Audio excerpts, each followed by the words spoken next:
మాది బి కొత్తకోట మండలము. మా బాబుకి కిడ్నీ ప్రాబ్లం ఉండే. మా బాబు పేరు మొహమ్మద్ అయాను. మేము తిరుపతిలో అడ్మిట్ చేసింటిమి.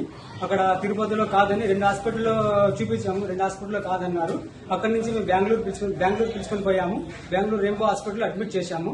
మాకి బాబుకి చికిత్సకి కోసము సోషల్ మీడియా తరఫు హెల్ప్ తీసుకున్నాము. మాకు సోషల్ మీడియా తరఫు నుంచి కొద్దిగా హెల్ప్ వస్తూ ఉండే. దానివల్ల మేము చికిత్స చేపిస్తూ ఉంటాము.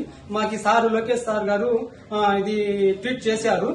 ట్వీట్ చేసి ఇట్లా మీకు హెల్ప్ చేస్తామని చెప్పి 10 లక్షలు హెల్ప్ చేస్తామని చెప్పారు. మాకైతే కన్నా ఏ హెల్ప్ గానీ రాలేదు. దాని తరపు నుంచి మాకు కొద్దిగా వస్తాను. అది హెల్ప్ గానీ నిలిచిపోయింది. ఇంకా మేము ఏం చేయాలో మాకు అర్థం కాలేదు. మా దగ్గర ఉన్న ఆస్తులన్నీ అమ్మేశాము. ఇంకా మేము ఆత్మహత్య చేసుకున్న మాకు మాత్రమే ఉంది. మా బాబు అయితే చాలా బాధపడుతున్నాము. మా బాబు ఇంకా హాస్పిటల్లోనే ఉన్నారు. మాకైతే ఎటువంటి సహాయం కానీ అందలేదు. ఎటువంటి సహాయం కానీ అందలేదు. మాకైతే ట్వీట్ చేశారు సారు. మాకైతే ఎటువంటి సహాయం కానీ అందలేదు.